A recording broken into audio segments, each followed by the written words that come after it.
Boa tarde a todos, a todas e a todes. Eu sou a Kathleen Cole, eu sou estudante de doutorado do programa de pós-graduação em Artes Visuais da UDESC, Universidade do Estado de Santa Catarina. Hoje eu vou apresentar o artigo 5 dispersões para pensar o memento mori na arte, que foi escrito em conjunto com minha orientadora, a professora Rosângela Miranda Xerém. No início desse ano, nós fomos atropelados pela pandemia da Covid-19.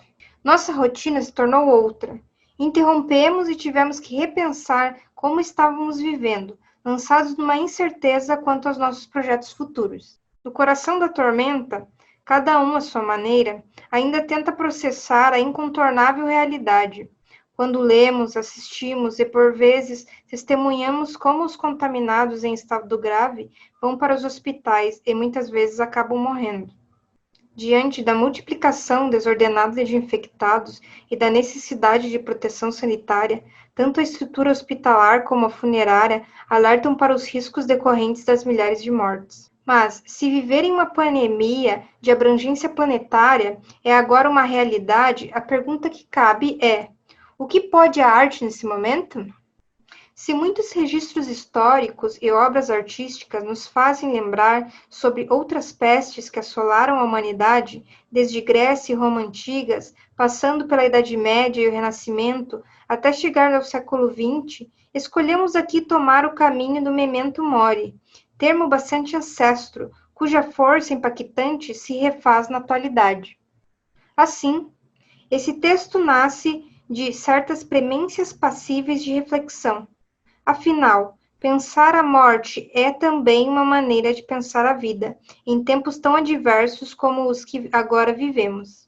Convém destacar que as escolhas das obras passadas e contemporâneas que aqui comparecem são pessoais e afetivas, não visam estabelecer um contexto cronológico único ou totalizante. Se a questão do memento mori serve como fio que permite relacioná-las, é o caráter contundente, sem demasiado óbvio, que nos conduz nestas dispersões. Primeira dispersão: Caravaggio e um instante derradeiro. Aparentemente, Caravaggio reencontra neste óleo sobre madeira circular o gesto de Perseu, ao golpear a cabeça de Medusa. Mas logo percebemos que tudo o que temos ali é um jogo de travestimentos. A começar pelo quadro em forma de escudo, que serve como um fatal espelho à beldade com cabeleira de serpentes, onde reconhecemos o momento em que uma mulher, acostumada a petrificar aqueles que encaravam, vê-se no reflexo que para ela se volta, no instante em que, paralisada, contempla seu próprio fim. Assim, o quadro, o espelho e o escudo se configuram como armadilhas do visível, que escondem uma fantasmagoria concentrada nos espantos e fatalidades do momento derradeiro. Observamos nessa outra tela de Caravaggio, Davi com cabeça de Golias. Nela reconhecemos o jovem que acaba de derrotar o gigante, após derrubá-lo com uma funda. Davi olha de relance e com aparente ojeriza a cabeça recém-decapitada, enquanto a segura pelos cabelos. É a imagem da tragédia, que o efebo parece contemplar com desconsolo do rosto do derrotado, cujos olhos e boca ainda estão abertos, como aqui um urrar e olhar para algum ângulo mais baixo e enviesado, dirigindo-se para um infinito que escapa da tela.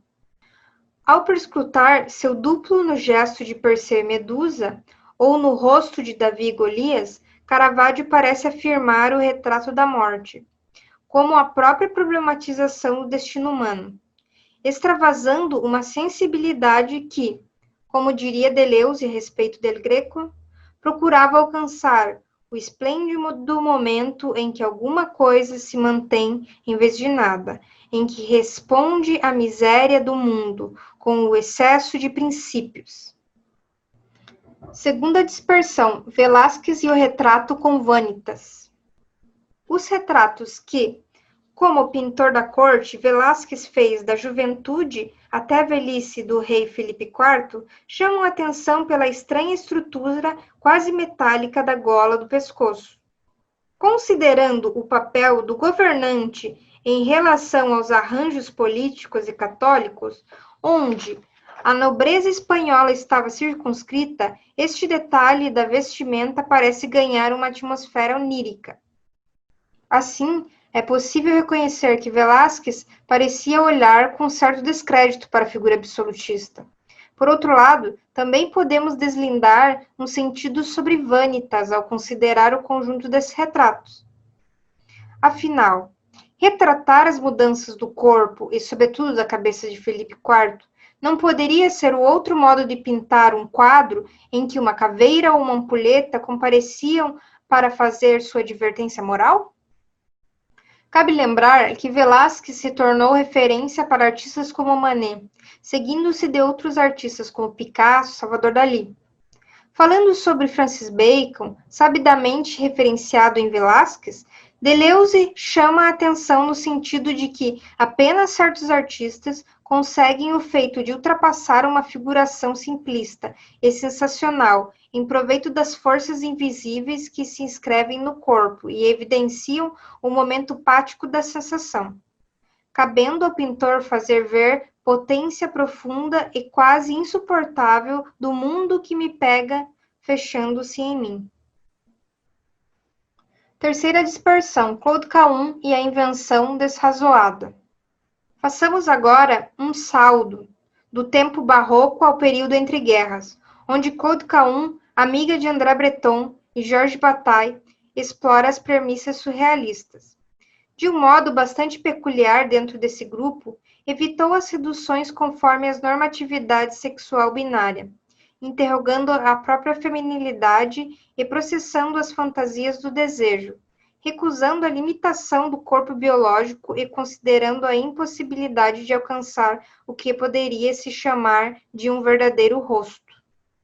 Não à toa, em tempos em que a morte da razão era posta em evidência pela guerra, seus retratos lançam sua cabeça à condição de coisa inventada. Precedendo a enciclopédia acefálica de Bataille, nestas fotos parece perguntar: o que aconteceria se Judite ou Salomé pudessem ver sua própria cabeça fora do corpo? Em tempos de ascensão nazifascista, luta com a qual Claude Cahun travou um confronto ativo, não seriam estas fotos uma sorte de assombração mascarada com as quais elaboravam as experiências testemunhadas pela proximidade constante da morte? Problematizar a morte na arte não seria, então, ainda um problema dos vivos? Quarta dispersão, Sara Ramos, a não-vida dos seres isolados. Mais recentemente, a artista visual Sara Ramos, de Florianópolis, Santa Catarina, apresenta uma série de pequenos seres humanos, cuja vida se desenrola em isolamento ausente de subjetividade. Os corpos reaparecem em diferentes cenas, enclausurados, enfileirados e dependurados. Modo irônico de perceber os cadáveres adiados, abundantes como corpos, escassos como vida em plenitude. Apesar da proximidade de vizinhança, nenhum deles relaciona-se com o outro, nem indica algum reconhecimento em relação ao seu próximo, prevalecendo o mundo de entendimento isolado. Merece especial atenção o fato de que são corpos sem rostos, impedindo que as emoções e expressões individuais sejam reconhecidas e alcancem sentido. Assim, as pequenas figuras humanas de Sara Ramos parecem remeter ao confronto com a realidade da morte, bem no ponto em que somos provocados a perguntar: do que é feita a vida em isolamento que vivemos? Qual o seu valor quando é reduzida apenas aos seus limites biológicos? A quem podemos atribuir a tarefa de definir e arbitrar sobre isto? Quinta dispersão, Arjan Martins e as existências embaçadas.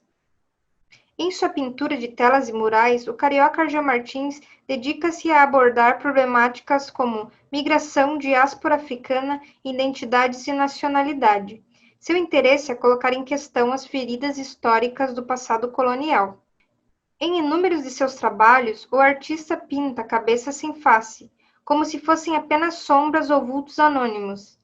Em contraponto à ausência de individualidade dos rostos, a cor vermelha parece guardar um sentido de dor e sofrimento, o que parece menos para ganhar cumplicidade do espectador e mais para denunciar um extermínio.